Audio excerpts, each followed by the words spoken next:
Hello, everyone, and welcome into the Sun Devil Source 2-minute drill. I'm Blake Neiman here with Chris Cartman following Kenny Dillingham's Monday press conference ahead of ASU's home game against Kansas. And Chris Dillingham talked about some guys that might be back on the roster, Raleek Brown, Tate Romney, and some others. So what did he update in the injury report? Yeah, things rounding into shape for ASU. They've had a lot of injuries for the last several weeks. They got a little bit healthier that last game against Texas Tech, and they're going to be even healthier, I think, this week.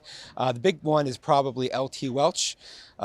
He's a good third option as a corner. They had been needing to go to Rodney Bimage the last couple weeks. Jacob Kangaika, we're going to see about him as a defensive tackle. He's one of their top. He was a starter at the outset of the season. Tate Romney is a linebacker who's a veteran who's played a lot.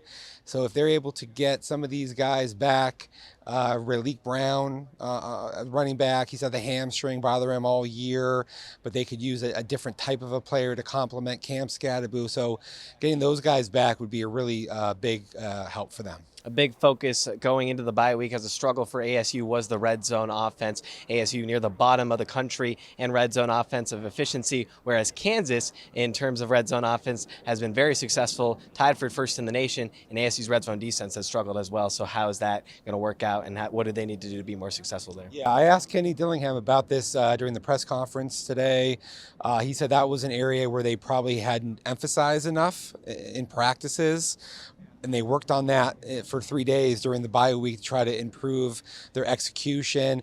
ASU actually gets down into the opponent's 40-plus yard territory quite a lot, but is not converting those into enough points. And in the red area, he talked about needing to run the ball better. That comes from establishing the line of scrimmage, which they didn't do nearly well enough in their 2 trips to Texas. They're going to have to get better at that.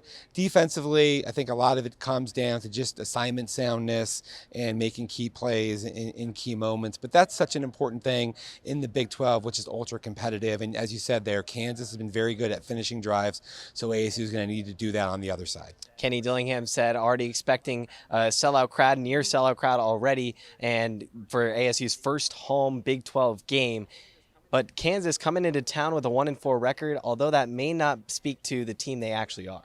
Yeah, they've had some problems with turnovers. That's really dragged down their overall ability to be successful. They've had leads in 3 fourth quarters of games that they've lost and not been able to kind of finish it. And if you look at ESPN's Power Index, Kansas is still actually ahead of ASU despite having only won 1 game to this point. They run the ball well. That's their sort of bread and butter. They get a lot of first downs. This is a good ASU run defense, so that's going to be a big test. There's going to be 7,000 plus additional fans in attendance just for family weekend alone, from what I understand. So this could be a great environment for ASU's first Big 12 game. We'll see if the crowd can get behind them this Saturday as ASU takes on Kansas in its first home Big 12 game. That's Chris Cartman. I'm Blake Neiman. Thanks for tuning in to the 2-Minute Drill.